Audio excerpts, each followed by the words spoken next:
welcome to your weekend's video for New Gamma FitFit. So today I'm doing a Q&A. I've got some of your questions in during the week, so I'm just going to answer those and hopefully get some takeaways from it. So the first question is in from Tara Tracy, and it is, when did you start your plant-based lifestyle and what was the reason? So back in 2017, I was on my own nutrition journey. It was a 12-month journey with Precision Nutrition. My coach was Kieran Ruddock. And during that process, I think about 9 months in, you're asked to try a plant-based day, a paleo day, a caveman diet, keto, intermittent fasting, loads of different things. So when I was doing the plant-based one, I decided to do a week to see if it was, see what it was all about. I said I'd get a better feel for it over a week than a day.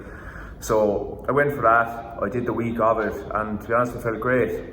Anybody would, I suppose, when you increase your vegetable intake, you're getting loads of extra vitamins, minerals, all those micronutrients are coming in, so generally your well-being is probably going to be better. But I just liked it. It felt clean and I enjoyed eating that way, and it let me be a bit more creative in the kitchen over the week. So I said, feck it, I'll go for it, and I'll just keep it up. And 2.5 years on now, and you know, been living a plant-based lifestyle, and it's great. I didn't do it for ethical reasons like a lot of people might, but it's worked well for me, so far so good.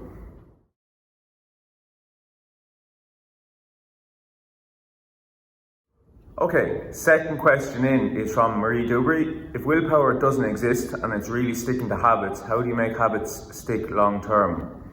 So I am a habit-based nutrition coach, and I have gone through this journey myself in terms of altering my habits to fuel a good lifestyle. We build habits over years, bad habits and good habits, over a long period of time. So to answer your question, willpower is something that comes and goes, like motivation. You know, you have it there. You have to take, I think the word willpower isn't really what's going to be as effective in your journey. We want to bring it back to a simple choice at a time. So building habits is about practicing things consistently, and then the habit sticks over the long term. We have to do it consistently. So instead of focusing on willpower and making the journey seem so long and intimidating, you want to bring it back to one choice at a time in front of you and focusing on control over that choice. You don't need very much willpower to make one choice at a time, because you just make one choice, you can control that outcome very easily. Whereas when you think of the long, intimidating journey ahead of you, that becomes overwhelming, and your willpower won't last that long. Whereas you can very easily make one simple choice at a time, which will help you build those good habits. But this has to be like consistent over a long period of time.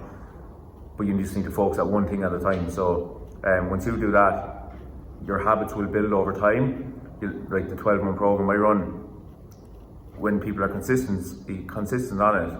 And what I went through myself is you have a full year of practicing a different habit, like a habit every day over the year, and logging in and doing something. So like that habit continues with you after that year of checking in on yourself daily and doing something for your health and wellness daily. So it's like that long-term like habit building doesn't happen overnight. So it's about trusting the process, focus on one choice at a time and what you can control, and then you'll start to see those habits ingrain. After time, things will become more natural. You'll gravitate towards what you've been practicing all the time.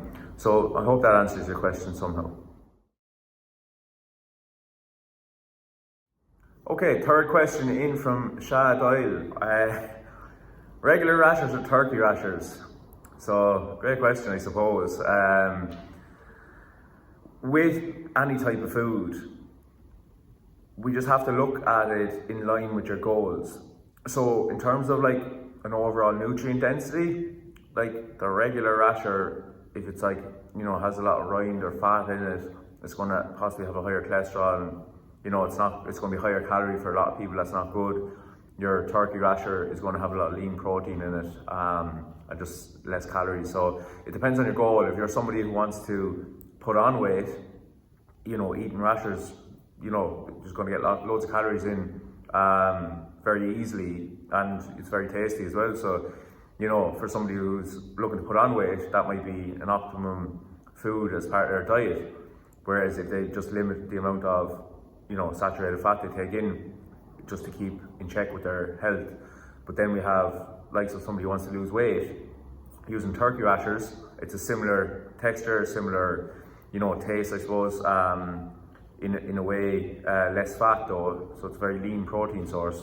You would be more inclined to go for that if you're looking to incorporate that with your breakfast. It's going to be a much better choice than a regular rasher if you're trying to lose weight and control your calorie intake.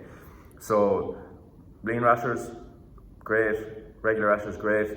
Depends on your goal, which one you're going to go for, and it's all about balance and that you're not eating rashers all day, every day. It's about balance, incorporate them into your diet where and when you need them. But so basically it's whatever floats your boat. Question 4, Shad Oil. Again, we have, what is the best thing to eat before a workout and how far in advance of it should you eat? Okay, or is it best to eat afterwards? So this is again, a question where it's definitely down to the individual. There's some science that I'll throw in here, but it's definitely down to individual preference. The first thing I would do is say to everyone is to try both. Eat something before a workout, don't eat something. Because the first thing is how you feel working out with a full stomach. Some people absolutely love it, and some people just can't do it. So it generally, like for me, I can't run on a full stomach. I have to do my exercise when I haven't eaten. I love fasted exercise. I just feel lighter, I don't feel sluggish, where some people couldn't do an exercise without eating something. They love a full stomach. So in terms of time, and then an hour to 2 hours beforehand is an ideal time to eat so that you don't feel full. Some people, again, I said, if you feel like eating beforehand is good right beforehand, then go for that. If that feels good and you feel you're getting the best workout, but try them both and see. For me, about an hour to 2 hours beforehand is the furthest away, or the closest I'll eat to a workout. In terms of what's best to eat, it's down to you. The science side of it depends on the workout you're going to do. So if you're going to do something that's really high intensity, that you're going to be maintaining a high heart rate during the exercise, it depends on what you've eaten already during the day and what sort of stores you have available. But your optimum foods to eat for a high intensity workout are something that's high in carbohydrate. So we're getting those quick sugars in. So something like a white rice, a white pasta, fruit, anything that has quick release in sugar in it, so our high GI scale. We want to get those in before a high intensity workout, because we'll use that fuel straight away and it'll be an optimum fuel source for working out at that level. Whereas if you're going to do something that's really slow and steady state, and like a resistance workout where your heart rate is going to be down, the carbohydrate element isn't as important then, because we're not going to be tapping into those glycogen stores as much during the workout. We're going to be using fat as the main energy source during those workouts, so when we keep the heart rate really low. So it's definitely down to the type of workout and your preference on whether you feel good or not when you're eating. Try them both, and the types of foods you like to eat. So if you do a high intensity workout, if you don't eat beforehand and you're using your stored glycogen that we have in our muscle for the workout, it's the quickest releasing sugar that our body can get a hold of to work out with, then after the workout you want to replenish that. So eating something like higher carbohydrate after a high intensity workout would be ideal, because we want to replenish any used energy during the workout, and to make sure that we have adequate stores to keep us fueled throughout the week and days ahead. But in general, carbs in around the high intensity workout are your best timing for carbohydrate. High GI carbs, like your quick releasing sugars, having them in early morning and you're not planning to work out till the evening time, they're going to be wasted as such. There's no need for them.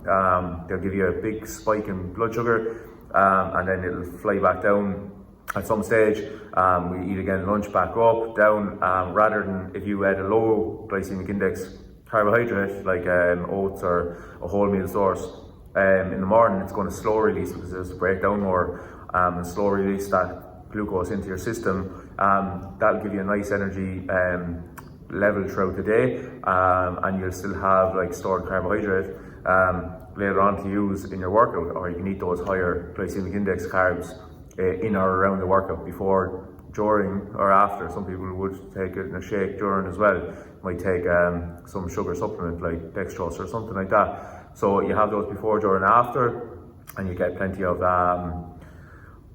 replenishment in then. Hope that makes sense. Any questions, just pop them below or just email me. I'll clarify further. Next question in from Linda Points. We have fueling for runs, marathons or ultras. So any of you don't know me, I do a bit of running. I'm learning the game, as you say, over the last year or two. Planning to become competitive in the game, hopefully in the next year or so, but missed a couple of ultras now this year because of this virus. So I've been learning about fueling for different runs myself, practice it quite a lot. And I'll just share some of that with you. So when we talk about running, we have all sorts of distances from like 100 meter sprints right up to 100 kilometer ultras or 200 kilometer ultras or 24-hour races and everything in between. We'll start with the shorter stuff. So the shorter stuff, like your sprints, your 100, 400, 800, 1500, and that's going to be within, 10, 12 minutes. High carbohydrate levels are important for that. So like having plenty of quick release energy to get those get the heart fueled optimally during those sprints and short high intensity races.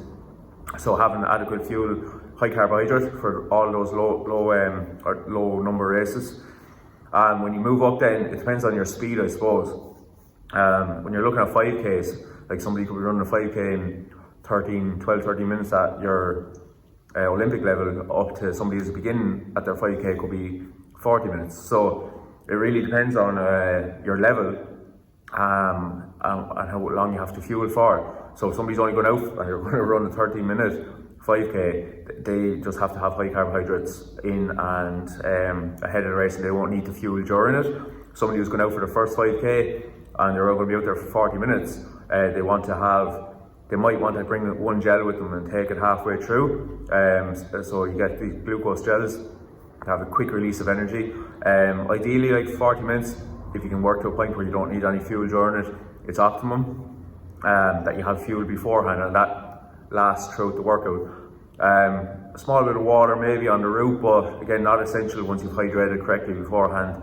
Once you've taken in plenty of water today or days beforehand and had plenty of sodium in to hold that water, you should be adequately hydrated to keep you going through any sort of level up to that. When we move up to 10Ks then, again your lower level 10Ks could be 30 minutes, 35 minutes, up to somebody starting out could be up to an hour and 10 minutes for starting on the 10K. So when you push up to that higher level again, the 40 minutes is again going to be maybe like one gel might do. You probably don't even need it if you fuel correctly beforehand. But when you come up to over an hour, that you definitely want to be taking in water at some stage. So like having a small bottle with you or picking up water in a race on the way, just to get a sip, wet them out, get some water in, and maybe a gel halfway through an hour and 10 minute race, just to give you that bit of a spike towards the end to finish strong. Again, you're still going to be using mostly carbohydrate in these shorter distance races. When you push up to half marathons, again we're talking a scale of performance where you're at. Ideally most people are going to be in or around 2 hours or under for a half marathon. Or like it could be up to 2.5 for some people. With that in mind, if you are able to take in adequate carbohydrate in the days leading up to the race, so carb loading is a term you'll hear a lot of the time, and that's basically where you'll increase your carbohydrate a small amount during the week, leading up to it, during the days leading up to the race. A common mistake a lot of people will make is they'll eat tons of carbohydrate sources in the days leading up that they don't normally eat. They find they get a lot of gut issues then on the day of the race, or they feel bloated because they're just taking in too much, like something like wheat, like pastas and that. They start eating loads of pasta. Not that they have like a gluten intolerance, but they might have a mild gluten intolerance they've never actually seen before. But because they've taken in so much wheat over the week, that all of a sudden it does become an issue and it really wrenches the gut, and that becomes a problem on race day then. But for your half marathons and things like that, if you take enough carbohydrate in, you should be able to last most of the race without fuel or minimal fuel. So maybe a couple of sugar gels or jellies along the way, pick them up off the stations, or a banana, something like that should be enough just to keep you topped up throughout. But you should ideally, up to 2.5 hours, that you should be able to make it through without running out of stored blood sugar. When you push up to marathons, then you're talking a different game. Again, I suppose, like, you know, you have Kipchoge in that breaking 2 hours, and you have people that will run their first marathon in 6-7 hours. That's a huge difference, and how to fuel for both of those is hugely different. It's all about effort here. So when you talk about the effort somebody puts in at a less fit level, their heart rate is going to be much higher, or as high as somebody that's just adapted to marathons and they're running like a couple hours less, but their effort is the same. But this person has to sustain that effort for a lot longer because they're at the start of their journey. So, you know, you're going to run out. You hear about people hitting the wall in marathons. It's generally like people run out of blood sugar and they haven't, so you can store, you know, for me, I probably store about 2,500 calories of glycogen within my muscle, and my body can access during high intensity activity. I'll also have whatever I've eaten on the day of the race, and then during the race, whatever I eat to top that up. So with all that in mind, we might last, if I was burning 1,000 calories an hour, I might last 2.5 to 3 hours from carbohydrate with just a small top up throughout. So if I could finish the marathon in 3 hours, I'd be fine. I could just have a couple of gels throughout, a small bit of banana. I wouldn't have to eat a huge amount. If somebody's out there for 6 or 7 hours, or we're talking about ultra territory now, you ideally want to be fueling throughout. If you have to maintain a high heart rate throughout that to get you through the marathon. So somebody who may be moving slower but their heart rate's elevated, they'll still need to eat a lot during it. So like grabbing like jellies and gels at different stations, bringing a pack with you, bring some food, a sandwich, whatever it might be, because you're going to know you're going to be out there for so long. When we push up then to the ultra marathons and that, it's a different game in as much as you could be out there for, you know, I've been 17.5, 24 hours. People go out for days, over days, hundreds of kilometers.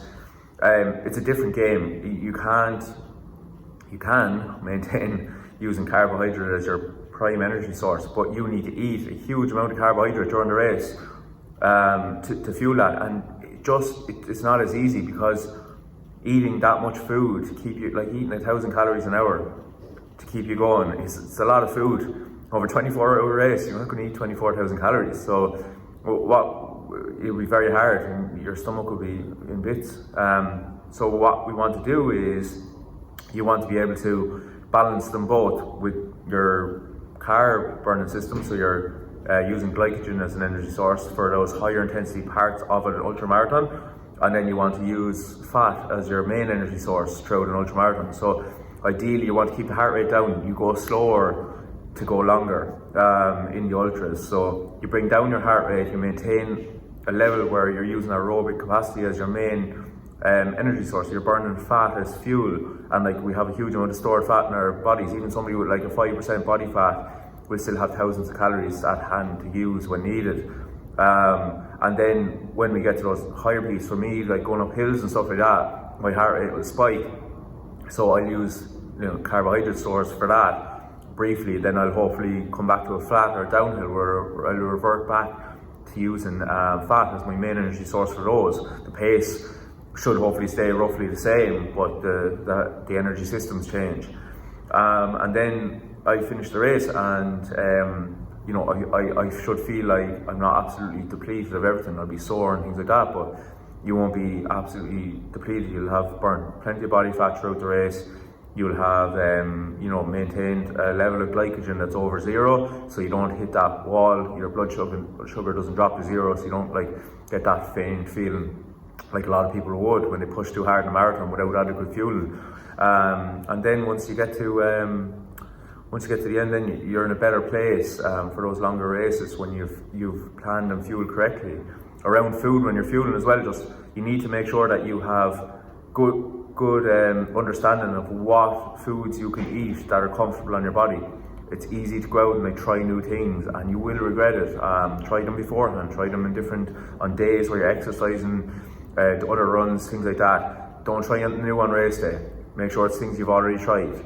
If you feel like you want to try something new, just hold out and try it on another day, or you will be sorry. You'll be running into a ditch or somewhere to with a dodgy stomach, so to throw up or otherwise. So look after yourselves, practice different things, find what's right for you, and any more questions, just shout. Hope that helped.